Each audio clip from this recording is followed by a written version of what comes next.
Bismillahirrahmanirrahim. Bismillahirrahmanirrahim. Assalamualaikum warahmatullahi wabarakatuh.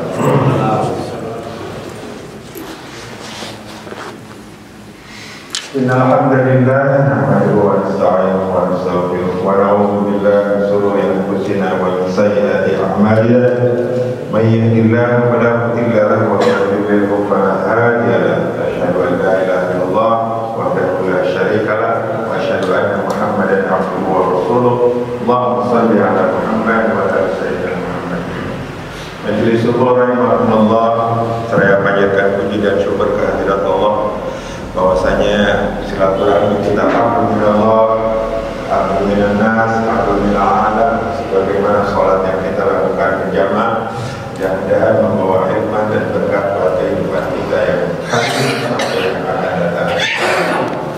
Majelis subuh rahimahullah, tema yang ingin saya sampaikan pada kesempatan ini berkaitan dengan hadis yang ke-6 di hadis syarah hadis Arba'in karangan Imam An-Nawawi.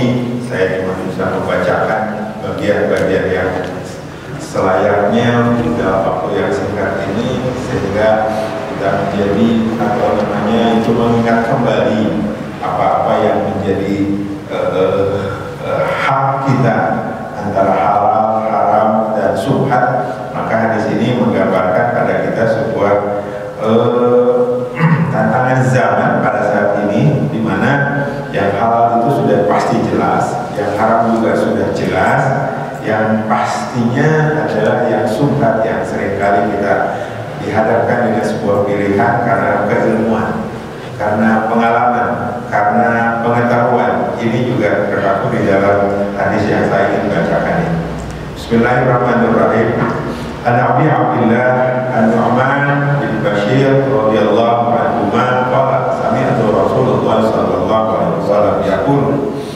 Ini dari Abu Abdillah An-Nu'man bin Bashir, dia berkata, aku mendengar Rasulullah sallallahu alaihi wasallam bersabda,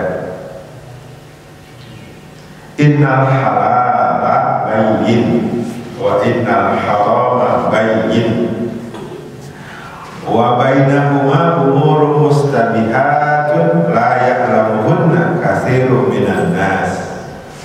Faman ittaqa subuhat faqad istamara li dinihi wa ardihi.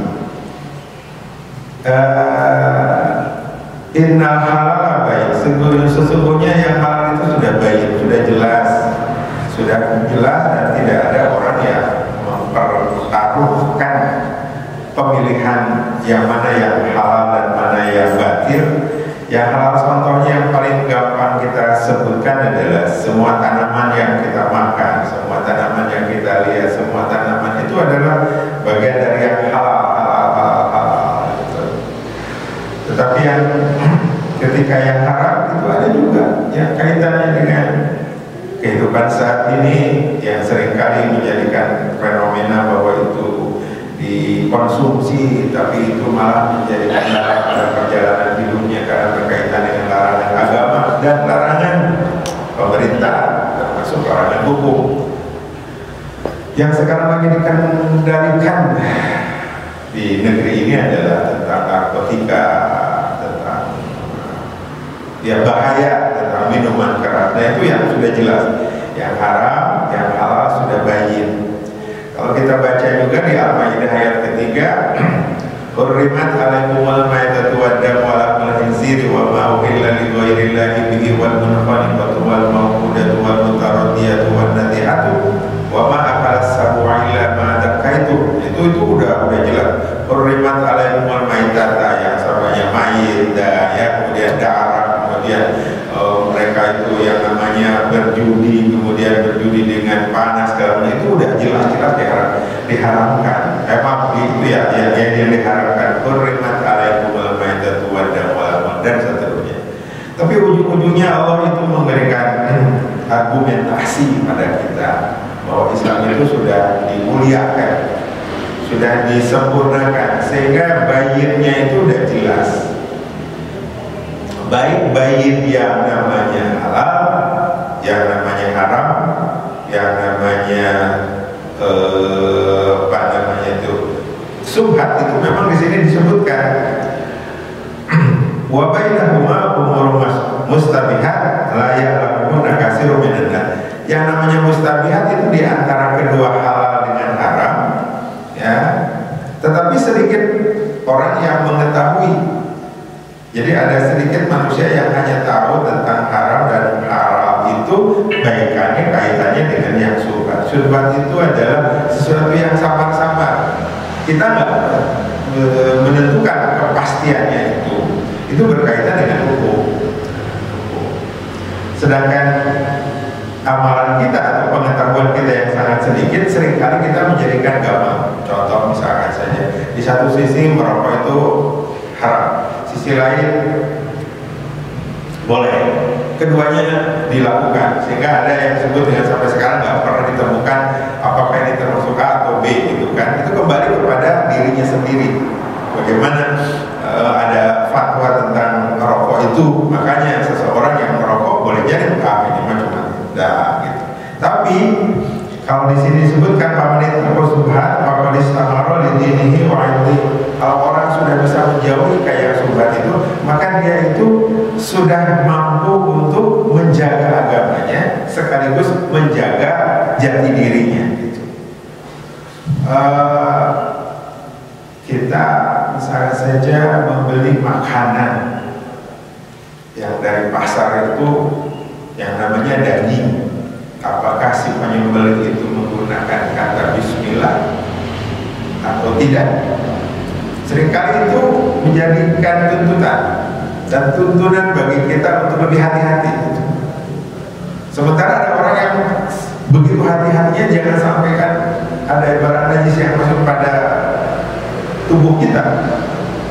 Sampai misalnya saja untuk beli martabak saja, apakah telurnya dari kandang kemudian dibawa, kemudian masuk ke kas, kemudian dibawa mobil, bawa ke pasar, kemudian ditarik oleh si pedagang itu masuk di dagangannya, kemudian ketika memasak tidak langsung tek gitu-gitu. Padahal di situ ada, ya boleh jadi di situ ada namanya serbuk-serbuk kotoran, kemudian masuk ke dalam campuran, boleh jadi itu najis. Maka ada Pak ahli fikih itu kalau membeli telur saja untuk digoreng di rumah itu belum langsung ke tempat yang namanya mungkin yang namanya kulkas, tapi dia dibasahi dulu, dijemur dibersihkan dulu. Khawatir karena kita nggak tahu titik-titik yang ada di dalam telur itu seperti apa.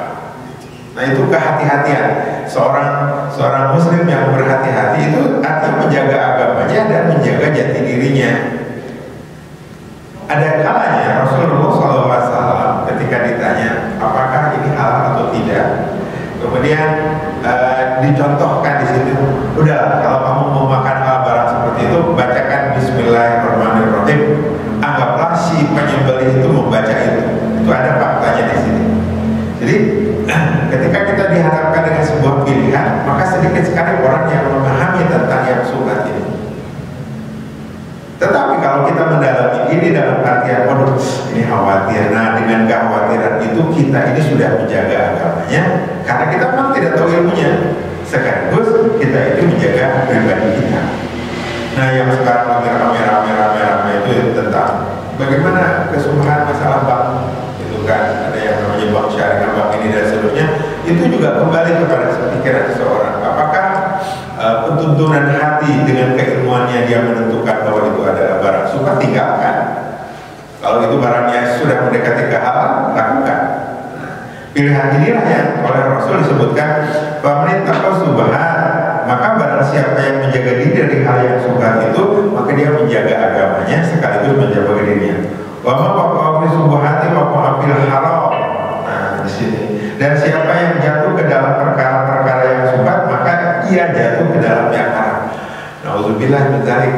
Dan kita juga menjaga diri kita dari makanan-makanan yang syubhat. Boleh jadi ketika kita makan di jalan, ketika kita membeli makanan itu, dibalik semua itu kita juga jarang kita juga berpikiran. Mari kita berhati-hati dengan yang barang yang seperti itu, karena barang yang itu akan bisa memasukkan pada diri kita sebuah kata najis. Kalau udah najis maka ujung-ujungnya jadi tingkat haram. Kalau ujung-ujungnya haram, maaf, kalau kita juga berkehendak ya agar semua ibadah itu Allah terima tanpa ada gesekan ataupun kendala dengan keharaman-keharaman di dalam makanan. Kemudian intisari hadisnya adalah segala sesuatu dibagi tiga. Segala sesuatu dibagi tiga. Dalam hal ini adalah halal, haram, dan subhan. Nah, ada kalanya di sini ada sebuah contoh.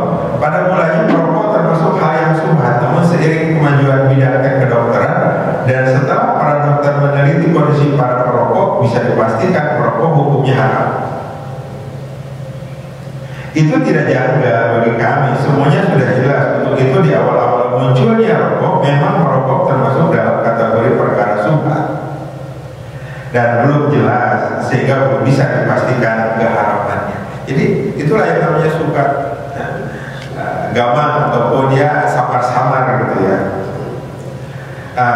Saya ingin menjelaskan juga di sini adalah subhan dipicu oleh 4 faktor. Pertama, minimnya ilmu. Bagi orang yang minim ilmu, otomatis yang subhan itu biasanya ya udahlah, subhan kan remeng, ya udah dimakan aja. Itu yang namanya keilmuan. Makanya itu yang kita kenal dengan sebuah kenyataan bahwa sedikit manusia yang mengetahui tentang keilmuan itu. Kemudian minimnya pemahaman, yaitu lemah dalam memahami. Misalnya seseorang memiliki banyak ilmu tetapi tidak paham. Orang seperti ini akan menghadapi banyak perkara syubhat. Kenapa? Karena keilmuan yang dia miliki tidak memahami apa yang dia lakukan. Nah, jadi ilmu tidak seimbang atau tidak sebanding dengan pengalaman. Nah, sehingga orang seperti ini akan menghadapi banyak perkara yang berkaitan dengan syubhat. Kemudian lalai dalam mencermati dengan alasan tidak mau capek-capek untuk meneliti dan mengetahui berbagai makna dengan dalih hal tersebut tidak bersifat harus.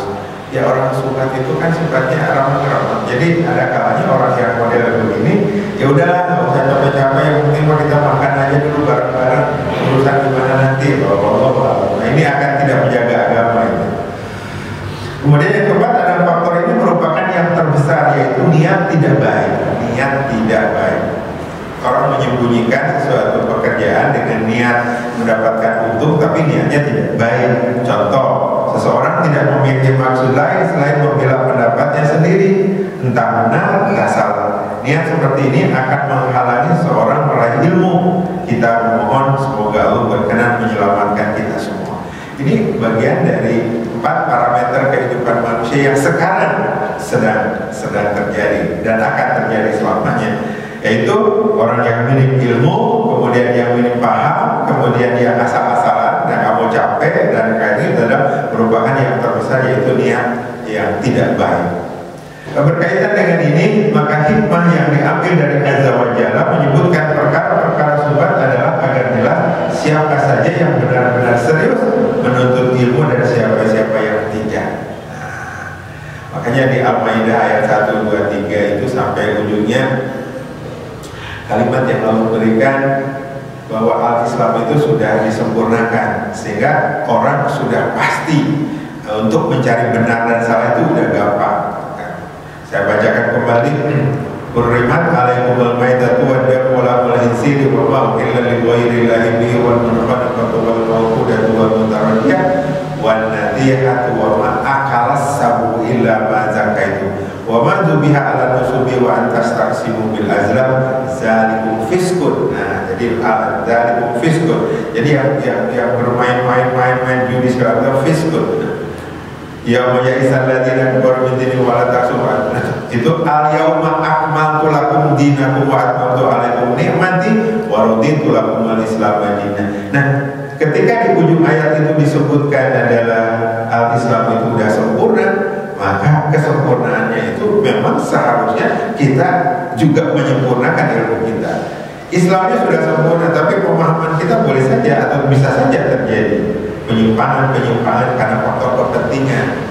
Ada kalanya sudah jelas-jelas, tapi ada kepentingan bisnis mungkin dihalalkan, ada kepentingan politik juga dihalalkan. Ya, yang gitu-gitulah. Padahal itu udah jelas-jelas di antara yang halal dan haram itu ukurannya syubhat. Orang yang mendekati syubhat itu sudah pasti dosa. Kenapa? Karena yang syubhat dilakukan keilmuannya tidak ada, resikonya adalah lagi yang menanggung dosa. Kemudian motivasi itu menjauhi hal yang subhat dengan catatan ada dalil yang menunjukkan subhatnya sesuatu. Tanpa adanya dalil berarti menjauhi hal-hal yang subhat yang dilakukan hanya bersifat was-was. Ini kalau ada dalil sudah jelas. Tapi kalau tidak ada dalil itu akan mendapatkan sebuah keadaan di mana was-wasnya itu benar salah, benar salah, benar salah. Ya. Kalau sudah begitu, maka ada pilihan yang sangat utama adalah kembalikan kepada rujukan Rasul Muhammad SAW. Ketika dihadapkan dengan sebuah pemilihan, bukan pemilihan kata, tapi pemilihan apa yang akan dilakukan tentang makanan, maka lakukanlah, bacalah Bismillahirrahmanirrahim, insya Allah. Karena ada Quran, apa yang dilakukan oleh orang Yahudi, Nasrani segala macam, ya, itu halal bagi orang Muslim. Orang Muslim juga makanannya halal buat mereka. Jadi kalau begitu, untuk ukuran halal dan haramnya kembali kepada kita, bagaimana kita memandang hal ini sebagai sebuah kefarduan ataupun fakta yang ada dalam ayat-ayat yang disampaikan oleh Allah melalui Rasulnya. Kemudian ada di dalam surat Al-Ankabut, "Watil al-amsalu nadribuha linnas wa ma yaqiluha illal 'alimun." Dan perumpamaan-perumpamaan ini kami buat untuk manusia dan tidak ada yang akan memahaminya kecuali mereka yang berilmu. Kembali dengan pernyataan Allah ini, maka untuk keilmuannya tentunya ada yang namanya spesifikasi tentang keilmuan. Apakah berkaitannya dengan fikih, ya, atau muamalah. Nah, itulah yang namanya tugas kita untuk menjaga pribadi kita, keluarga kita, dan sesuatu yang sudah paham bahwa itu halal diambil, haram ditinggalkan, yang subhat masih haram-haram, maka itu adalah bagian dari pencernaan keilmuan kita. Kemudian ada lagi, apakah sabda Nabi laksana pengembala yang mengembala di sekitar pagar sebagai pengakuan boleh membuat pembatas. Maksudnya di sini di dalam urutan hadis itu memang ada kalimat seperti itu. Contoh, jadi kalau kita tidak tahu tentang ini apakah halal dan haram, maka kita bisa bikin yang namanya pagar. Salah satu contoh, misalkan saja ada kebun dipagari di situ, maka orang akan tahu oh ini kebun hak A, sehingga si B tidak berhak masuk. Tapi ada kalanya orang itu, misalkan saja di sekitar kebun itu dipagari, tetapi dari pagar itu ada ya, orang yang sedang mengembala domba, maka namanya masuk ke dalam pagar, maka si domba itu memakan barang-barang yang ada di dalam pagar punya orang, berarti kan itu sudah masuk pada daerah yang haram. Nah, kemudian si domba itu disembelih, maka itu yang namanya ini benar nggak, ini benar nggak? Nah, itulah suka. Jadi gamang dalam artian di antara keduanya, insya Allah itu akan menjadikan pembelajaran bagi kita agar kita lebih hati-hati lagi. Kemudian ada lagi yang namanya innahu ala rajlihi laqadir yauma tublas sarair, ada di dalam surat At-Talaq. Sungguh Allah benar-benar kuasa untuk mengembalikannya hidup setelah mati pada hari ditempatkannya segala rahasia. Nah, kalau itu segala rahasia, maka kita kembalikan kepada Allah. Ya Allah, kalau itu menjadi rahasia, sebetulnya sudah bayin, ya, sudah jelas yang halal, sudah jelas yang haram. Nah, yang bayin, yang tidak bayin itu, yang samar itu, yang suka itu seringkali menjadi pelajaran bagi kita. Sehingga saya mengajak kepada jemaah, kepada kita terutama pada diri saya sendiri, lebih hati-hati tentang bagaimana memperlakukan makanan, minuman yang sekarang lebih banyak itu yang nempel di etalasenya, ya namanya outlet gitu. Nah, bahkan sekarang ada lagi fatwa bahwa ini adalah produk dari A, dari B dan sebagainya. Itu menjadikan kita lebih hati-hati lagi. Bahkan ada yang sekarang menjadikan hujah, ya, bahwa si produk itu digunakan untuk kegiatan-kegiatan yang haram, membebaskan itu dirinya tapi menghancurkan Islamnya. Itu sekarang sedang marak, ya, sedang marak tentang bagaimana di Palestina, ya, si produk-produk itu dibuat oleh siapa, ya, kemudian kemudian diekspor ke Indonesia atau juga produknya dari Indonesia, kemudian itu latar belakangnya seperti apa, keuntungannya seperti apa. Nah sekarang ini bukan lagi masalah jenisnya yang menjadikan subhat, tapi hasil rekayasanya itu juga itu menjadikan tantangan bagi kita. Maka benar ada cucu saya kalau masuk, ini nggak mau, kenapa ini dari Yahudi, ini ya dari Israel, itu udah menjadi bahasa yang sekarang lebih ditukan. Daripada kita makan yang subhat, ya udah tinggalkan saja. Apalagi kalau anak-anak sudah memandang itu sebagai sebuah pribadi, dia ingin menghindari hal-hal yang sudah jelas subhat, kemudian kita masih mau. Nah itulah yang mungkin perjalanan kita sabilillahnya itu memang begitu.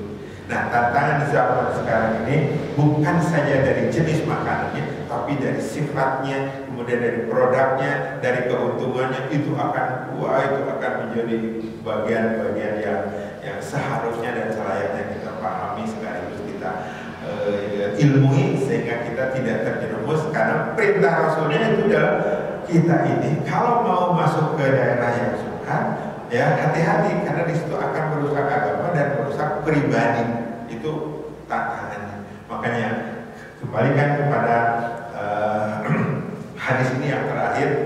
Hadis yang terakhir itu masih ada hubungannya dengan orang memilih. Nah, pemilihan itu ada dua, namanya logika dan yang namanya hati. Nah, di situ kulub itu, qalb itu, memang itu adalah pilihan yang paling utama. Kenapa? Karena qalbun itu Allah itu tidak pernah membuat hijab kecuali dia terus kebenarannya akan ada di dalam qalb.